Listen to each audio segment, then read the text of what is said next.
So I continued to recover.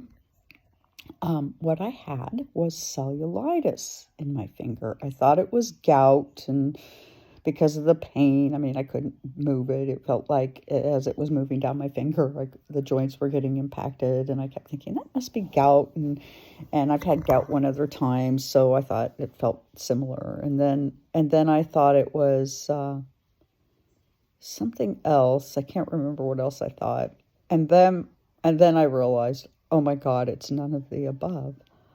I have cellulitis. Now, I'm kind of amazed. If I'd have known, I have to say, if I'd have known I had cellulitis along with kidney issues, I would have been scared out of my mind. And I probably would have gotten silly and had myself admitted to the hospital and gone on antibiotics, IV, and the whole bit, because cellulitis is such a nasty problem. And I don't know how I managed to get through the pain that I was in, because literally I felt like my finger was dying, and it probably was, because it got really deep. It got right down into the just about to the bone, and then I decided, not because I wanted to, but because I kind of got pushed a little bit, thank God, by my grandson and my very dear friend Suzanne, to go and get myself looked at immediately, because both of them were highly uncomfortable. And this was during a time where I was camping up in Volcano, because I needed to protect myself from the emotional abuse that I was experiencing. I had to get out of it. It was just pounding me. On top of it, which is, now I'm going to just do a little bit of astrology again. I went through the eclipse up there. So, and I had said I would provide you all eclipse information as I gain understanding.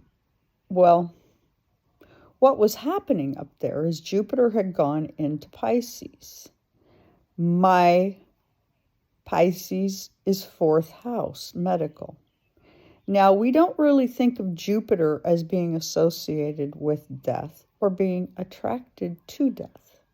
But in fact, my Jupiter in the 1st house was trining my Jupiter by transit in the 4th house, where I was feeling for a day or two a very strong pull to death. Now, I believe, as somebody who studied death for many, many years, so this isn't brand new to me, that we have exit points that we can take. And additionally, I was thinking, well, he says I can't have any of the money, says I can't have any of the assets. He's telling me I can't move. If I move, he's got to take things away from me. The list of what I have to do to keep what's mine is really pretty tremendous. So at the time, I was a bit too sick to really process what I thought of what he was doing, other than my instincts were, oh my God, he's killing me. I've got to get away from him. He's hurting me. Oh my God, which was shocking all by itself. So I get away from him. I go camping, and I find myself under the tree at the eclipse, just not doing well at all.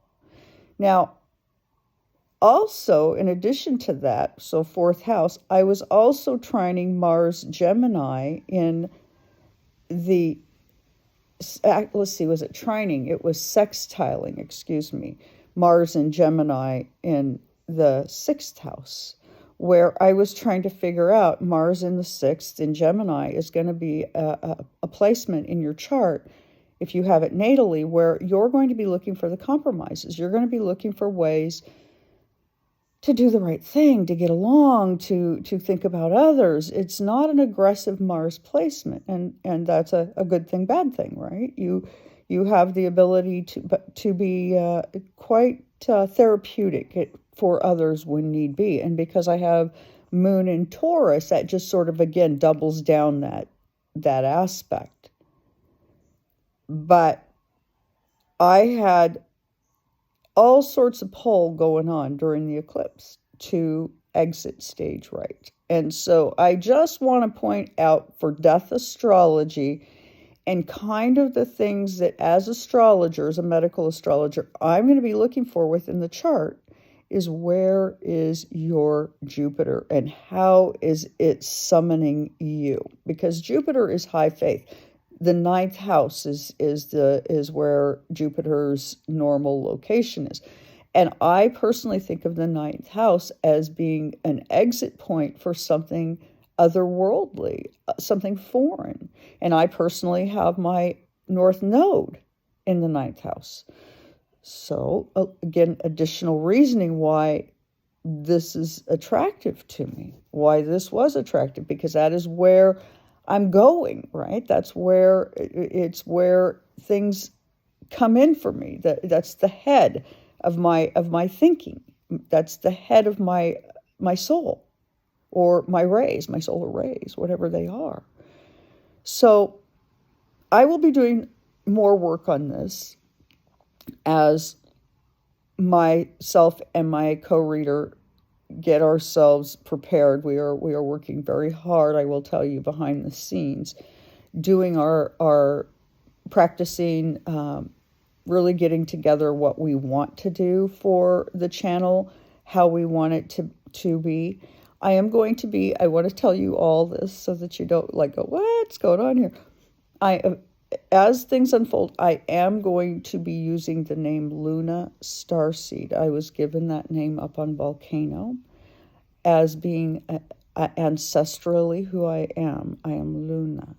Now, is that my literal name? Probably not. Our names are sacred and not to be called out. And so, just a little bit of this and a little bit of that and some futuring for the channel. But I'm really excited to start bringing kind of my versions of the afterlife. I want to start talking about past lives and why it maybe doesn't matter whether or not you were Cleopatra or King George X. Nobody cares. In this lifetime, you're an evolution of the many lifetimes that you've had, and you will continue to be an evolution for many more lifetimes, whether it's here on planet Earth or in some other location. So, with that, please do consider hitting the like, share, and subscribe. I need all the help I can get on my YouTube channel, and thank you so much for the many TikTok followers I have. I appreciate all the love that I've been receiving from all of you. I'm very, very grateful. Everything helps. Everything right now that everybody puts into me helps. It just kind of kept me probably from going over the edge when my Jupiter was calling me so hard. So with that, please do follow, like, share, subscribe, and comment. Thank you so much.